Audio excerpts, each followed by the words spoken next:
Olá, sejam bem-vindas e bem-vindos ao Conselho dos Conselhos, agora em videocast aqui no UOL. Mas o que é o Conselho dos Conselhos? É um videocast que vai trazer personalidades dos conselhos de administração do Brasil e do mundo para dar mentorias, dicas e trazer entrevistas dos temas mais quentes da governança corporativa aqui no nosso país e também no mundo, que hoje estreia aqui no UOL, nessa temporada super especial, com a Carla Araújo, nossa editora-chefe da sucursal UOL Brasília. Prazer estar aqui, Carol. Sucesso ao Conselho dos Conselhos. É uma honra, na verdade, ter essa oportunidade de estar aqui com você nesse primeiro dia. E honra temos nós duas de ter conosco a deputada Tabata Amaral. Seja muito bem-vinda, deputada. Muito obrigada, Carol. Muito obrigada, Carla.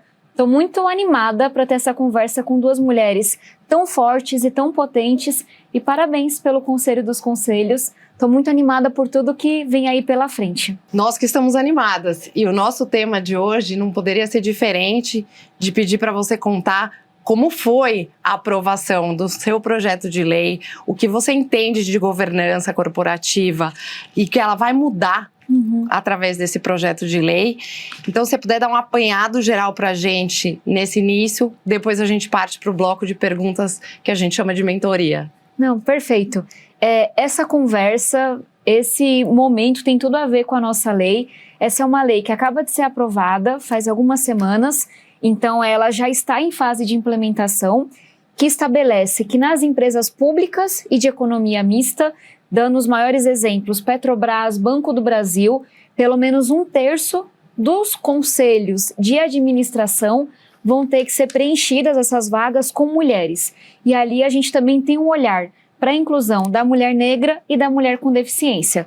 Para deixar muito claro, mulheres extremamente bem formadas, extremamente preparadas, com currículos de muitas páginas, mas que a gente sabe que muitas vezes não são consideradas para essas vagas, porque do outro lado tem um homem que até ali só trabalhou com homens. Então, por isso da importância da gente ter essa reserva de cadeiras. Esse é um projeto que foi inspirado em diversas leis que já existem mundo afora, especialmente na Europa, em que se constatou que as mulheres eram subrepresentadas nos conselhos, apesar de terem igual ou melhor formação, igual ou melhores currículos, mas justamente por essa cultura de sempre só teve homens, porque agora a gente vai convidar uma mulher. E aí o mais legal desse projeto é que ele foi construído a muitas mãos, foi uma iniciativa não só do meu mandato e de várias deputadas da esquerda à direita, mas também do Grupo Mulheres do Brasil, liderado pela Luísa Trajano, do Grupo Mulheres do Mercado. Foram alguns anos de muita batalha, de muita mobilização para vencer o preconceito, para explicar a importância. E agora finalmente é lei, está sendo implementado, tem uma transição ao longo dos anos, então eu estou muito animada. E aí, talvez para resumir, como muitos países saíram na frente e já adotaram leis como essa, a gente tem muito estudo, tem muito dado, e os dados são muito animadores. Empresas com liderança, conselhos mais diversos, com mais mulheres, são mais lucrativas. Tem um estudo muito famoso da McKinsey que mostra isso. São empresas em que, pela presença das mulheres, essas empresas tomam menos decisões extremamente arriscadas e irresponsáveis, e são empresas que, ao longo do tempo, vão sendo melhores para as trabalhadoras mulheres, porque a mulher que está na liderança consegue se colocar no lugar da mulher que está no chão de fábrica, que está nas vendas e por aí vai. Então, estou bem animada. Agora, deputada, você vive num ambiente extremamente masculino ainda do Congresso Nacional, né? A gente sabe que ali tem uma predominância muito grande ainda. Para esse projeto avançar, né? A senhora citou aí da direita à esquerda, conseguiu angariar esses apoios. Mas como é que foi? Porque na Câmara ele foi aprovado em 2023, né? Se eu não me engano, isso. E aí ele no chega Senado no agora. Senado agora. Nesse meio do caminho aí, né? E também, principalmente para aprovação na Câmara, que você estava mais à frente. Como é que você foi construindo esses apoios? Como é que foi essa construção para que conseguisse a aprovação do projeto? Indo bem para o comecinho, porque vai ser importante para entender o que aconteceu. A gente realmente desenhou esse projeto junto com a sociedade civil. Então, foi uma iniciativa do meu mandato, mas quem nos provocou e quem estava ali com a gente desde o dia zero são essas mulheres que de fato estão no mercado, estão nos conselhos. Eu citei Luísa Trajano, mas muitas outras estão com a gente desde o começo. E quando a gente decidiu apresentar esse projeto, desde o dia zero, a gente buscou mulheres de partidos diferentes que entraram com a coautoria, que entraram nessa mobilização, porque o machismo é suprapartidário. Você pode ser de esquerda, de direita, de centro, mas se você é mulher, você sabe que muitas vezes você não tem uma oportunidade só porque você é mulher. Então ele já começou com esse caráter suprapartidário. Quando a gente começou essa negociação, tinha muito preconceito. Mas mais uma vez falar de cota, de reserva de vagas, e mulher, e não sei o quê, e tem que ter currículo. E eu sempre respondo, sim, tem que ter currículo. A gente não falou que tem que ter. Mas se a gente for olhar, a escolaridade média das mulheres é maior. Os currículos são maiores. É uma questão mesmo de você não conseguir se enxergar em alguém que é diferente de você. Então foi uma batalha bem grande e aí a gente foi negociando o projeto, porque isso faz parte. Inicialmente, a gente olhou para o que a Europa faz e a gente queria incluir outras empresas. Então empresas que estão listadas em bolsa e por aí vai. E aí foi quando a gente falou, não, vamos entender o que é possível no Brasil. Foi quando a gente limitou para empresa pública e de economia mista, até entendendo que elas vão dar exemplo. E que essas mulheres que estão passando por essas grandes estatais, elas vão estar no mercado privado depois, até por essa experiência adquirida. E aí, quando o projeto foi para o Senado, a gente contou muito com o apoio das senadoras, então com a bancada feminina do Senado, foi muito bacana de ver assim, senadoras dos mais diversos partidos, assim, até do PL, PSD, que falaram, não, esse projeto é bom, a gente está junto. E aí eu comecei com a sociedade, porque a gente começou a enfrentar mais resistência no final. E aí a Luísa Trajano, mais uma vez, junto com Mulheres do Brasil, Conselheira 101, Mulheres do Mercado, diversos grupos começaram a mobilizar empresários e empresárias para apoiar o projeto. Então foram mais de 600 assinaturas, se eu não me engano, Janete, assim, só mulher muito, muito poderosa mesmo, dizendo isso é bom. As empresas vão ser melhores, vão ser mais lucrativas. Tem estudo que mostra que diminui a corrupção, com mais mulheres na liderança. E aí, essa força delas foi muito importante, lei aprovada. A ministra Esther Dweck também apoiou muito o projeto, ela tem uma visão muito boa de governança, e aí a gente foi juntando todo tipo de apoio para fazer ser lei mesmo. Deputada, mas assim, eu vi que na sua fala você falou muito das mulheres, né? Das mulheres fazendo esse movimento de avanço, de apoio suprapartidário, que é ótimo. E os homens? Como foi a reação dos homens? E como foi a reação, se você souber, dos conselhos das empresas? Começar pelos meus colegas homens. Eu tenho alguns projetos nessa pauta de igualdade, direito, segurança das mulheres. Então, muito da minha trajetória é marcada pela luta que eu travei pela distribuição de absorventes. E aí, eu me lembro, assim, quando eu apresentei o projeto, xingamento, ataque pornográfico, e de você convencer um homem que nem sabia o direito que era um absorvente, para que funcionava, e falar, olha, tem muita menina perdendo aula. De cada 4 meninas, uma já perdeu aula no Brasil por falta de absorvente. É barato, é fácil de resolver, mas tem que vencer o tabu. E acho que essa luta me deu um pouco da experiência de como é que você enfrenta esse preconceito, esse tabu, essa coisa mais rasa. Então, são muitos projetos, e aí quando a gente veio com esse, muitos homens ficavam, lá vem a Tabata de novo. Aí eu via, Tabata, ninguém aguenta mais, você falando de mulheres, não sei o quê. Aí eu também levava um pouco na esportiva, sabe? Falava, é a última vez, fica tranquilo, esse aqui é muito importante. E aí ter mulheres como Luísa Trajano do lado ajuda muito, porque a mulher é brava. E o povo respeita e com razão. Então, a gente sempre trazia as mulheres empresárias e conselheiras para dialogar também. Para falar, tá vendo essa mulher com puta currículo? É dela que a gente tá falando. Ela vai ter muito menos oportunidade pelo simples fato de ser mulher. E aí, de forma geral, nas empresas, houve um pouco de resistência nas estatais, mas eu acho que elas estão mais acostumadas com essa ideia de tem que ser vanguarda mesmo. Tem que dar o exemplo, tem que inspirar. E as empresas privadas, acho que elas ficaram mais mais tranquilas nesse processo quando entenderam que o projeto de fato é restrito à empresa pública e de economia mista, mas que elas podem e devem fazer parte e vão ser incentivadas a fazer parte. Então acho que ficou num lugar que eu acho que é o correto mesmo. Vamos puxar essa discussão pelo público, vamos dar o exemplo, vai ser bom para todos nós que somos cidadãos. O que os estudos preveem é que as empresas vão ser menos corruptas, vão ser mais lucrativas, é bom para todo mundo. E aí o privado vem com esse exemplo. Alguns comentários aqui. Bom, o primeiro é que Luiz Helena está na temporada anterior do Conselho dos Conselhos. Eu sou a líder do fã-clube. Então, eu tô nesse fã-clube também. Ela passou aqui, deu a mentoria no Conselho dos Conselhos, então deixo a dica para quem ainda não ouviu, para ouvir, porque é sensacional. Além das outras que estão lá e outros, o Conselho dos Conselhos traz também as mentorias dos conselheiros. E do OB, né? Além da questão do movimento voluntário das empresas, vou aproveitar aqui para falar também do Women on Board, Mulheres a Bordo, que é o projeto que eu também faço parte, que eu cofundei, apoiado pela ONU Mulheres, que é voluntário, mas para ter mais mulheres nos conselhos de administração, com um selo tangível para começar a distinguir qual empresa tem. Olha, essa empresa está fazendo isso mesmo no setor privado. Perfeito. Porque essa questão de você, a gente chama de pressão entre pares. Se um tem, se o outro não tem... Tem a cobrança. Tem a cobrança. Então, o projeto também vem nesse sentido. E um último comentário que eu queria fazer é que eu vi uma entrevista sua que fala que, no caso das eleições para a prefeitura, alguém perguntou que se você achava que as pessoas, que você não tinha ganhado essa eleição porque você é mulher. E você falou, eu não sou ainda tão conhecida. Então, o fato de você inserir mulheres nos conselhos através da reserva mínima faz com que elas sejam conhecidas, né? Vou fazer 2 comentários Claro. super rápidos.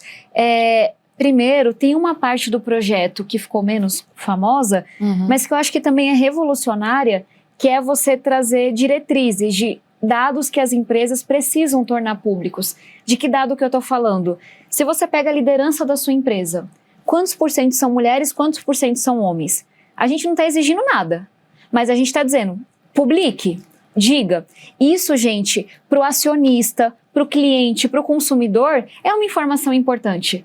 Porque eu quero estar mais próxima, enquanto consumidora, de uma empresa que apoia as mulheres, que é mais diversa. Mas se a gente não tem esse relatório, não tem esse dado, fica difícil avançar. Então, nem sempre é você estabelecer na cota, como a gente fez para as empresas públicas. É você forçando, convidando as empresas a serem mais transparentes. Isso vai gerar pressão para que elas mudem.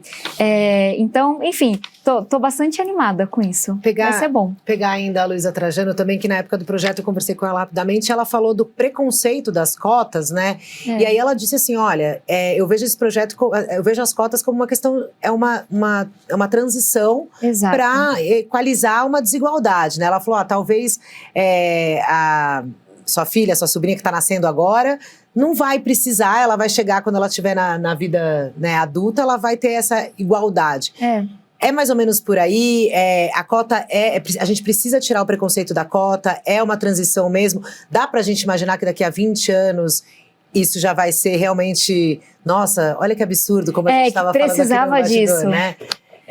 Enfim, da evolução das mulheres. Queria um pouquinho dessa. Ontem eu estava em uma conversa, um debate com estudantes do direito. E aí um rapaz se levantou e falou, deixa eu te fazer uma pergunta. Já existe, assim, as empresas estão preocupadas com isso, tem a autorregulação, precisa mesmo de uma lei? E aí eu respondi para ele, precisa, porque eu quero ver essa mudança em vida. Aí acho que ele ficou meio assim, eu falei, deixa eu falar uma coisa. Eu tenho que checar essa informação, mas eu acho que é um dado do Fórum Econômico Mundial, mas o dado eu estou bem segura dele, que a gente vai levar mais de 100 anos para ter igualdade entre homens e mulheres na política. Quando eu olho para esse dado, eu falo, sim, eu sei que a gente está avançando, o que a gente estava falando, 90 anos atrás eu não podia, enquanto mulher, votar nem ser eleita. 30 anos atrás eu não poderia ter um cartão de crédito sem autorização do meu marido. Até 2009 não tinha banheiro feminino no Senado. Eu sei que a gente está avançando, mas eu não tolero a ideia de que a gente vai levar 100 anos. É muito, eu quero ver isso em vida. Então, por que a reserva de cadeiras? Porque sim, a mudança está acontecendo, mas ela é muito lenta. E qual é a forma mais eficaz de você acelerar essa mudança? É falar, ó, pula uns anos, vai ter que ter. E aí as pessoas vão se acostumando, e o que a Carol trouxe, essas mulheres vão passar a serem conhecidas. Basta uma oportunidade, gente, que vira o jogo. Então, concordo que é transitório, não sei por quanto tempo, e acho que toda política de cotas tem que ser revisada e tem que ter prazo mesmo para a gente entender se ela ainda é necessária, mas eu acho que vão ser alguns anos ainda. E que a gente possa, daqui a 10 anos, descobrir que faltam mais 30 e não mais 90, sabe? E tem uma previsão aqui na lei, no projeto de lei, o seu projeto de lei que foi aprovado, que virou a lei 15.177 de 2025, de que a lei vai ser revisada em 20 anos. Uhum. Essa previsão é justamente para ver se ainda precisa de cotas? Exato. Essa é uma coisa talvez um pouco mais de princípio, mas eu realmente enxergo qualquer política de cota, seja ela racial, social, de gênero, como uma política transitória para a gente acelerar esses processos. E aí, cada lei tem o seu prazo. Essa, nos pareceu que 20 anos eram razoáveis para a gente chegar e falar, ainda é necessária? E como que a gente vai saber? Se a gente tiver, naturalmente, mais de 1/3 de mulheres nos conselhos, não precisa mais da cota. Aí a gente pode ir para outro debate. Bom, então, e como é que a gente pode pegar aí a relação desse seu mundo, né, da política com essa questão da governança? Dá pra fazer esse paralelo, assim, na vida de deputada e com essa visão de governança que a Carol colocou aí também? Posso fazer uma pergunta anexa? E muito se discute no mundo da governança se os conselhos de administração têm que discutir política, que é o caminho inverso. Tá. Então, fala do que você... da tua relação política com a governança, e se você tiver algum caso de conselho que tenha discutido política, conta pra gente também. Vamos lá. O Brasil está muito dividido e polarizado, e de um jeito extremado, violento. Então a gente está vivendo um momento em que as pessoas têm uma certa aversão à política. A política brasileira nunca foi muito bem vista, né? Mas eu tenho a impressão que isso está piorando. Porque não só as pessoas não confiam nos seus representantes de forma geral, mas porque elas têm medo de ter uma opinião política hoje em dia. Porque a reação pode ser tão violenta, pode ser tão exagerada que você fala, eu não vou falar o que eu acho, eu não vou falar o que eu acredito. E acho que a gente tem que tomar muito cuidado com isso, porque a quem interessa que a gente tenha medo de expor a nossa opinião, de defender o que a gente acredita. E no espaço corporativo, eu acho que o que não cabe, o que não deveria caber é a política partidária. É a defesa de um partido, é a defesa de uma cartilha partidária. Mas política não é só sobre partidos. Político é sobre o ônibus. Está passando no horário? No posto tem médico? A escola é de qualidade? A via está segura? Eu estou saindo na rua com segurança? Tem um parque perto? Tudo isso é política. Eu posso fazer meu Pix sem ter medo de estar caindo num site golpista? Tudo isso é política.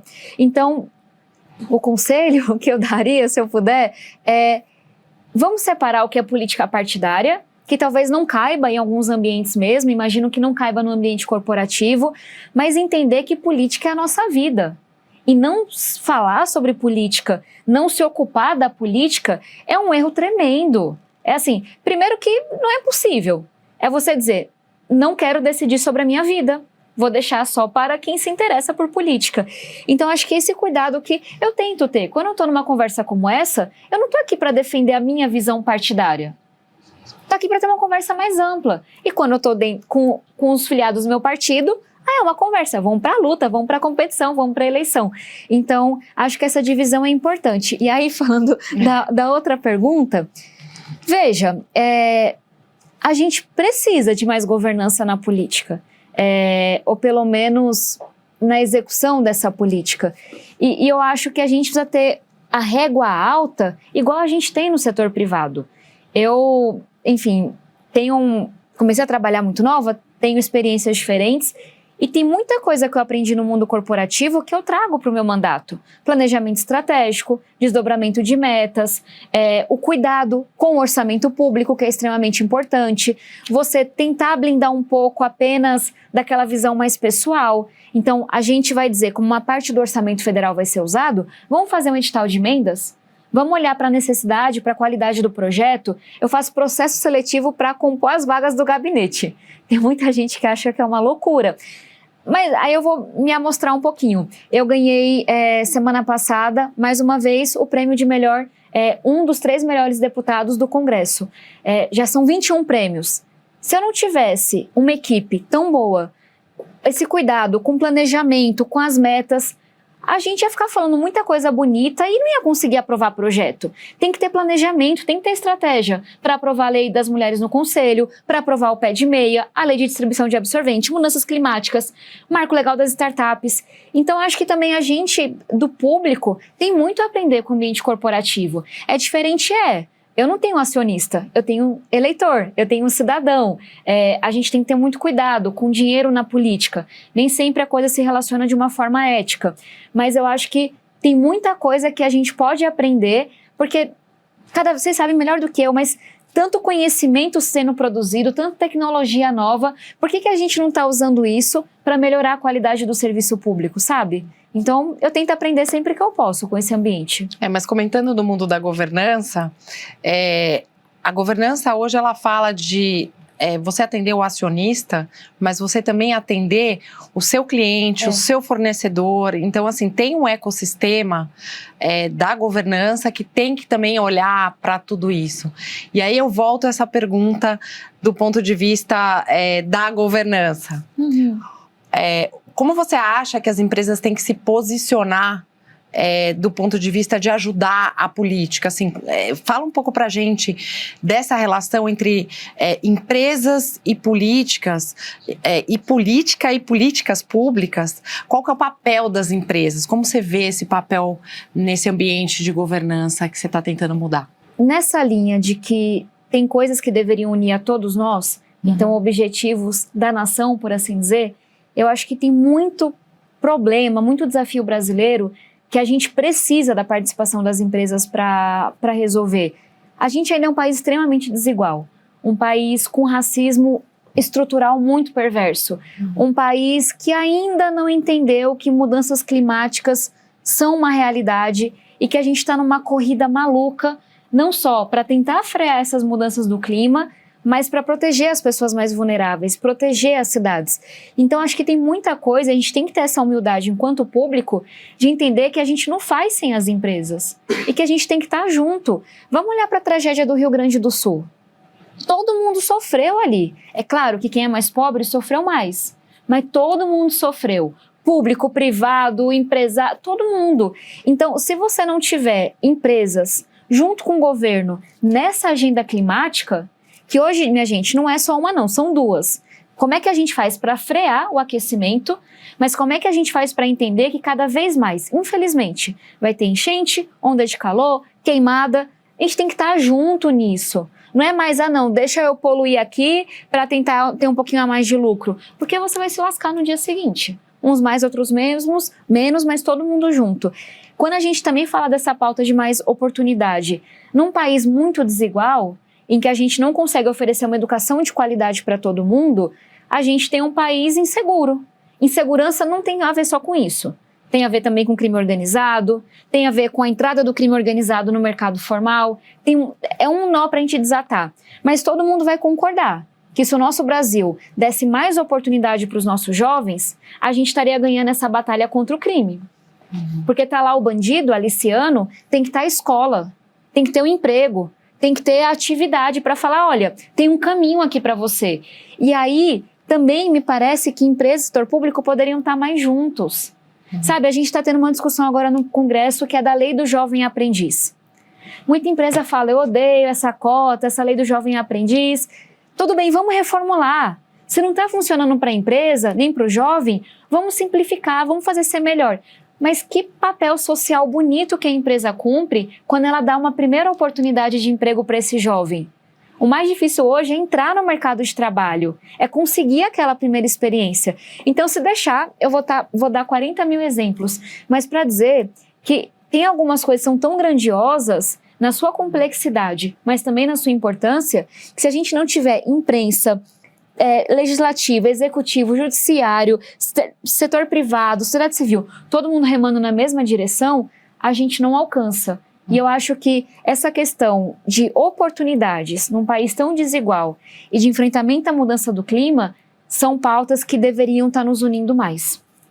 Unindo empresas e a política, E público, e esquerda, direita e todo mundo. Tem coisas que são sobre esquerda e direita. Enfrentar a mudança do clima não deveria ser. Gerar mais oportunidade não deveria ser. Enfrentar racismo não deveria ser. É que acaba um pouco, você falando do exemplo pegando a pergunta da Carol da governança, né? Pegar esses exemplos do que pode trazer, como é que pode fundir talvez, né? Um pouco mais. Por exemplo, a palavra ética, né? No Congresso hoje também ali há uma discussão bastante complexa em relação a isso, que nas empresas eu acho que há é mais delineado, né? E delimitado. Daria para, por exemplo, usar esses exemplos, né, que vêm da iniciativa privada para o Congresso? Vamos falar do cenário horroroso que a gente está vivendo hoje e de onde eu acho que a gente deveria estar nessa discussão. Querem votar uma tal de PEC da blindagem. O que é isso? Chama PEC das prerrogativas, que é um nome bonito para uma coisa horrorosa, em que basicamente o Congresso quer alterar a Constituição para tornar impossível que você investigue um parlamentar. O parlamentar foi corrupto, matou, qualquer crime. O Congresso tem que autorizar para abrir investigação. O parlamentar foi preso em flagrante, crime inafiançável. Mas se o Congresso quiser, ele vai sair da prisão. Eu não consigo entender quem tem a pachorra de apoiar uma coisa dessa. E aí, pra gente ver esses tempos malucos de polarização, né? Essa foi uma pauta que o bolsonarismo levantou para tentar safar a pele do Bolsonaro. E aí, rapidamente, o parlamento todo abraçou, não todo. Porque tem exceção e eu sou uma delas. Mas para dizer, que ótimo, vamos deixar político mais impune. E aí quando a gente compara com o setor privado, cada vez mais o setor privado aposta na transparência. Infelizmente, sempre vai ter gente fazendo merda. Como é que a gente enfrenta isso? Com transparência, jogando luz, entendendo o que está acontecendo. Vamos falar de orçamento secreto. Isso é o oposto de transparência. Verba pública deveria seguir muito mais regra, critério e transparência do que verba do privado. Eu faço edital de emendas para destinar emenda parlamentar. Entrei com uma ação contra o orçamento secreto. E aí, orçamento secreto, né, que também a gente usa muito termo que as pessoas às vezes não acompanham. É o quê? É basicamente o parlamentar manda o dinheiro para onde ele quer, às vezes não é nem pro estado dele. Adivinha por que ele está mandando, né? Corrupção, muito provavelmente. Manda para onde ele quer e ninguém fica sabendo quem foi o parlamentar que mandou, para onde que ele mandou e como aquele dinheiro vai ser usado. É assim que o recurso sai do hospital, que está caindo aos pedaços, e vai parar no bolso de político corrupto. Então, tudo isso para dizer, gente, que a gente precisa de mais transparência. Mais transparência.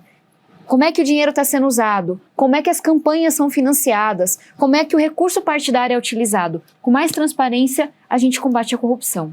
E você acha que a governança do executivo também precisa avançar? Como é que você vê a governança do executivo hoje em dia e onde o Congresso poderia se inspirar nela e nas empresas? Nas empresas você já disse, então mais no executivo. Eu acho que a gente teve avanços.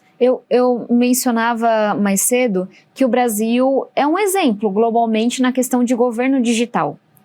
E não quer dizer que está perfeito, a gente ainda tem muita burocracia, muita coisa em papel. Mas por que eu acho que o governo digital é um bom exemplo de como o governo federal pode melhorar a sua governança?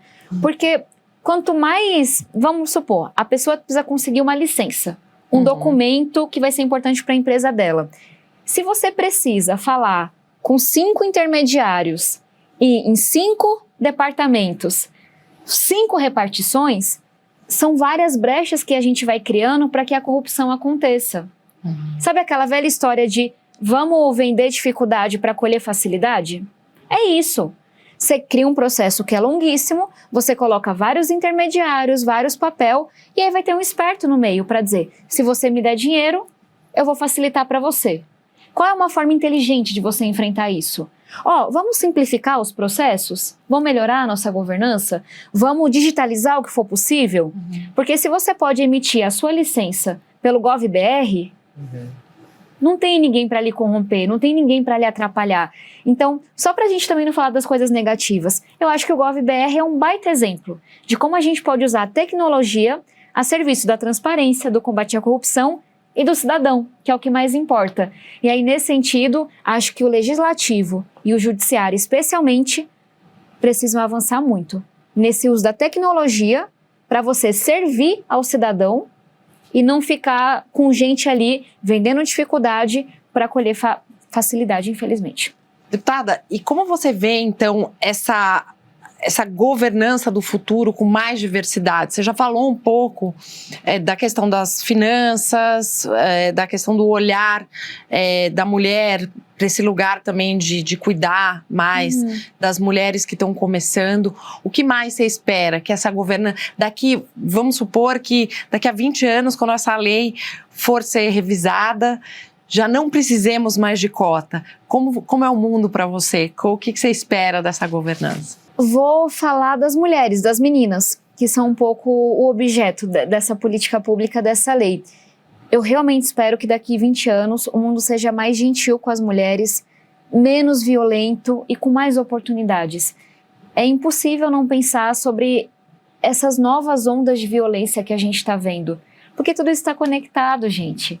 A gente falava mais cedo, acho que nem estava gravando ainda, o quanto Foi você que trouxe, Carla, que a sua mãe não teve CPF.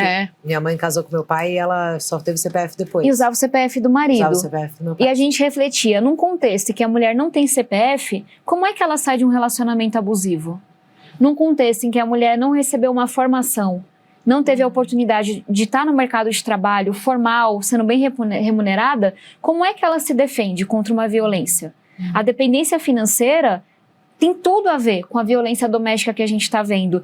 E aí, com essas notícias horrorosas que a gente vê, de feminicídio, de violência, tudo isso para dizer, gente, que gerar mais oportunidade para as mulheres é fazer com que essas mulheres estejam mais seguras para escolherem seus relacionamentos, para conseguirem fazer uma denúncia, para conseguirem existir em liberdade.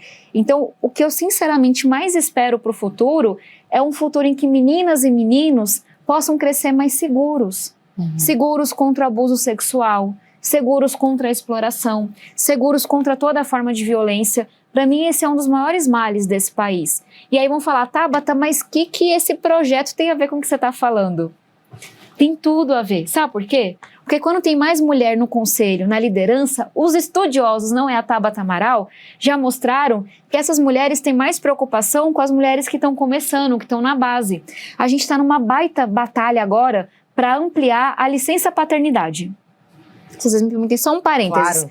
É ótimo. Em 1988, a Constituição decidiu o seguinte: nós teremos licença paternidade, o Congresso vai aprovar uma lei, até que, porque tem que ser lei, não faz sentido ser na Constituição, até que tem uma lei, fica 5 dias provisório. Se passaram quase 40 anos e a gente segue nos 5 dias provisório. Eu lidero uma frente parlamentar pela licença paternidade, uma mobilização da sociedade, COPAI, homens, mulheres, é muito bacana, esquerda, direita. A gente conseguiu uma adesão do STF, dando prazo ao Congresso, e a gente finalmente começou a avançar com o projeto. Estamos em ampla negociação para fazer, porque hoje quem paga é a empresa e a gente acha que o justo é ser pela Previdência, como é que é a licença maternidade. Então, como é que faz uma transição responsável, olhando para a conta? Então, A ideia é passar para quanto tempo? Começando de 15 a 30 dias, é o que está em negociação, e aí ao longo de uns 10 anos, é uma transição bem lenta, chegando a 60 dias. Então tudo isso está sendo debatido. E aí só para tentar amarrar aqui tudo que eu trouxe, no Brasil, metade das mulheres não voltam para o mercado de trabalho depois que elas têm um filho. Metade. Não é pontual. Todo mundo aqui conhece uma mulher que passou por isso. E aí, desculpa, eu não estou falando de nenhum caso individual, mas essa mulher que não volta para o mercado de trabalho, ela tem muito mais chance de ser vítima de uma violência doméstica. Tem um estudo que mostrou que quando você tem licença paternidade, algumas empresas no Brasil já adotam, melhora a saúde mental dos homens e diminui a agressividade em casa. É ciência. É sobre essa família se adaptar. Tá junto, dividir de verdade. Então, tudo isso para dizer que se a gente tem mais mulheres na política, mais mulheres na liderança corporativa, a gente vai ter mais licença paternidade, a gente vai ter mais apoio para essas mulheres regressarem ao mercado de trabalho e olha só, a gente vai ter menos mulher sofrendo violência, menos criança sofrendo violência e vendo essa violência para depois repetir essa história de novo. Então, tá tudo conectado e é por isso que nós precisamos, sim, de homens também, mas de mulheres em espaços de poder. Então é esse o seu recado para os homens também? Como você deixa um recado aqui para os homens e para os conselhos de administração receberem a sua iniciativa do projeto de lei e da licença paternidade? Homens, essa batalha é de vocês também, não é só sobre mim. Até porque se a empresa vai ser mais lucrativa, todo mundo ganha. Se a empresa vai ser mais honesta, todo mundo ganha. Se o país vai ser melhor, todo mundo ganha. Toda vez que eu falo da licença paternidade, sempre tem alguma mulher que faz cara feia, cruza o braço e fala, sou contra. E aí você fica, né? Como assim, amiga, você é contra? E aí eu ouço muito isso na rua. Sou contra porque eu vou ter que cuidar do homem e da criança.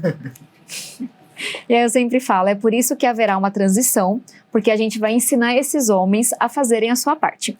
Então, homens, façam a sua parte. Se a sua esposa, se vocês tiverem uma criança, não seja o homem que a mulher vai ter que cuidar durante a licença paternidade e a licença maternidade.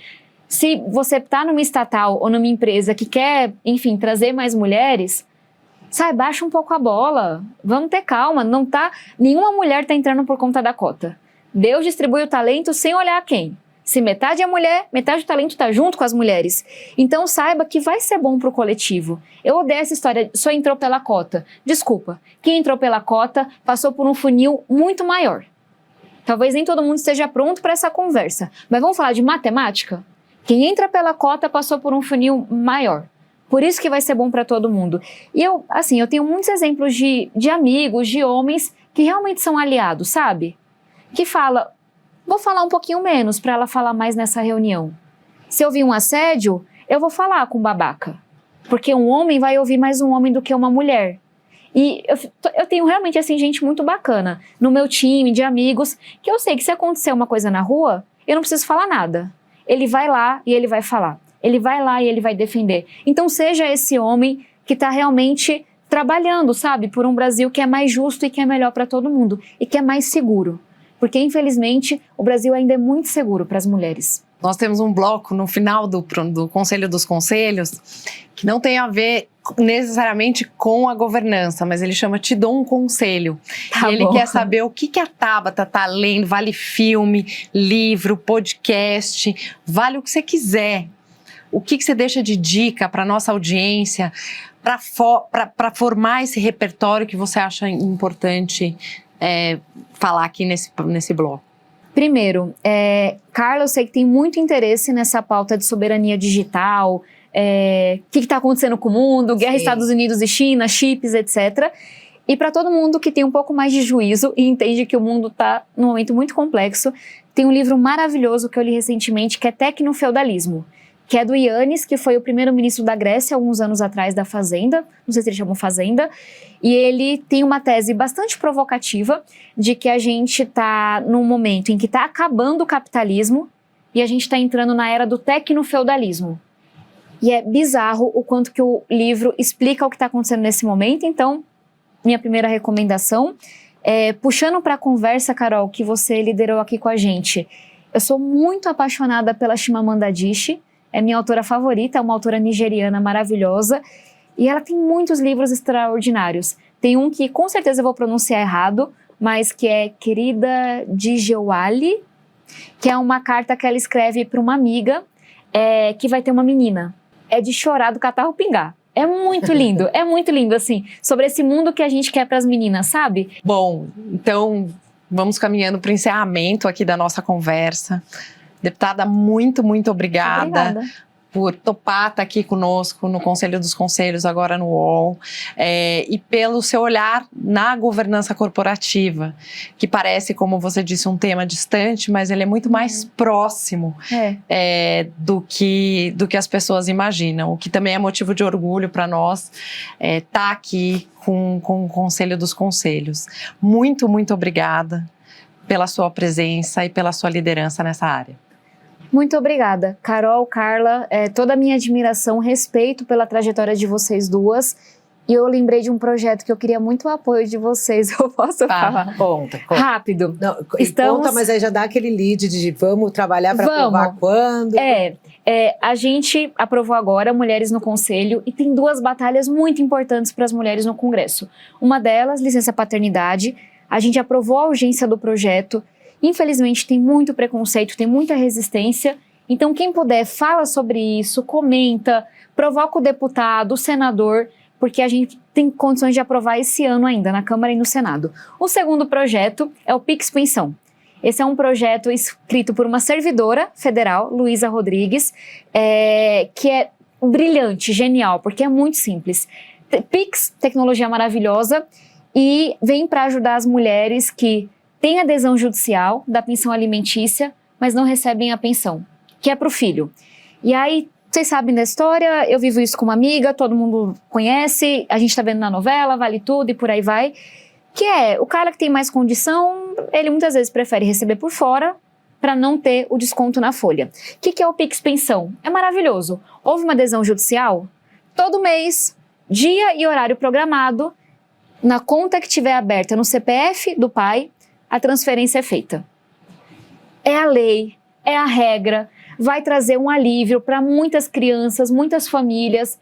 E, gente, para o pai que é um bom pagador, perfeito, mão na roda. Para quem não é, você não tem a opção de não pagar uma pensão alimentícia. Então, esse projeto é super importante. Ele está na última comissão da Câmara, CCJ, para ir para o Senado. A mulherada está apoiando muito, então quem puder falar um pouco mais sobre ele ajuda bastante.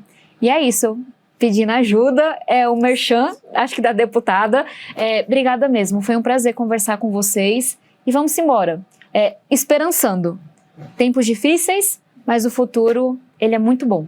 Com certeza, muito obrigada. E fique de olho nos próximos episódios aqui do Conselho dos Conselhos na TV UOL, no canal UOL, que a gente volta com mais novidades. Nos sigam, comentem, compartilhem. Esse programa é feito justamente para receber esses comentários, para ser uma mentoria coletiva com todos que querem alcançar o posto de conselheiros, conselheiras e querem entender de governança, essa palavra tão importante para a gente conseguir elevar o Brasil a uma grande, grande nação.